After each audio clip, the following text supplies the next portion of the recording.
بسم الله والصلاة والسلام على رسول الله وعلى آله وصحبه ومن والاه بعد.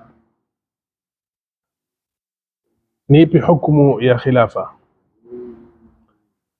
Tulieleza nyuma nini khilafa, na tukasema ya kwamba kwa mujibu wa wanazuoni wa siasa ya kisheria wasema ni niyabatu Rasul sallallahu alayhi wasallam fi hirasati dini, katika kuichunga dini na siyasati dunia bihi, na kupeleka siasa ya dunia kwa mujibu wa dini.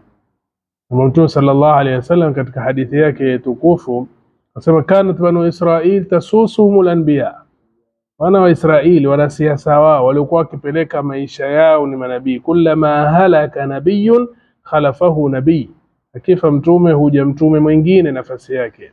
Wa innahu la nabiyya ba'di fasatakunu khulafa, watakuwa makhalifa. Kwa maana makhalifa wanaendeleza kazi ya manabii na khilafa inaendeleza kazi ya nubuwa. Khalifa anakuwa ni khalifa wa nabii na khilafa inakuwa ni khilafatu nubuwa. Kwa maana hiyo hukumu ya khilafa ni fardhi. Mwenyezi Mungu Subhanahu wa Ta'ala asema katika Qur'an, wa anihkum bainahum bima anzala Allah. Mtume sallallahu alayhi wasallam ambiwa ahukumu na alichoteremsha Mwenyezi Mungu Subhanahu wa Ta'ala. Na anapozungumziwa mtume khitabu rasul ni khitabun li ummatihi, huzungumziwa ummati wake. Ikiwa hakukuja dalili ma lam yarid dalilu takhsis au dalilun yakhussu birrasul sallallahu alayhi wasallam, ikiwa hakuja dalili ambayo ni khas kwa mtume sallallahu alayhi wasallam. Kwa hiyo akiambiwa mtume huwa tumeambiwa sisi. Kwa hiyo anihkum baina bima anzala Allah, akiambiwa mtume na sisi tumeambiwa tuhukumu bima anzala Allah. Na huwezi kuhukumu bima anzala Allah ikiwa hakuna daula ambayo itatabikisha ile hukumu Mwenyezi Mungu Subhanahu wa Ta'ala, na daula ya Kiislamu ni khilafa. Kwa hiyo tunapata hapo dalili ya pili ambayo kama ni katika qiyas, ma la yatimu alwajibu illa bihi fa huwa wajib, isoweza kutimia jambo la wajibu isipokuwa hilo, na hilo linakuwa ni wajibu. Kwa hiyo Mwenyezi Mungu asema anahkum bainahum bima anzala Allah, ni dalili katika Qur'an. Akiambiwa mtume aambiwa umati wake, na vile vile ma la yatimu alwajibu illa bihi fa huwa wajib, ni dalili ya pili ya kwamba lazima waislamu wawe na khilafa.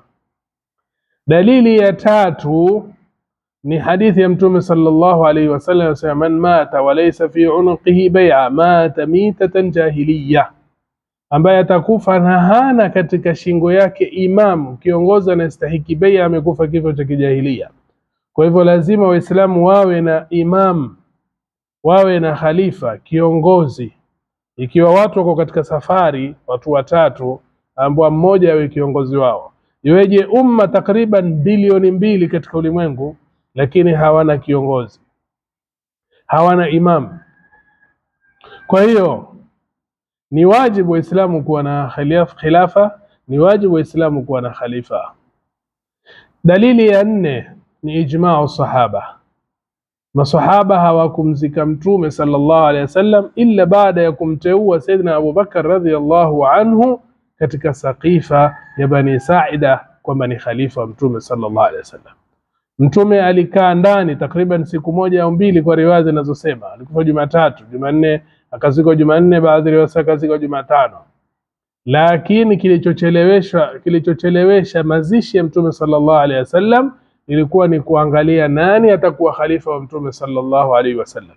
Kwa hiyo khilafa ni wajib, si ndoto wala si jambo la matakwa anania, bali ni wajibu wa kisheria ambao kwamba waislamu wote watakana wawe ni wenye kuungana juu ya kadhia kama hii, ambao kwamba itaunganisha umma, jambo ambalo kwamba litaweza kulinda matukufu ya waislamu, jambo ambalo kwamba litaweza kukomboa biladi za Kiislamu, kama alivyosema Mtume sallallahu alayhi wasallam kuhusu khalifa, asema innamal imamu junna yuqatalu min waraihi wa yuttaqa bihi.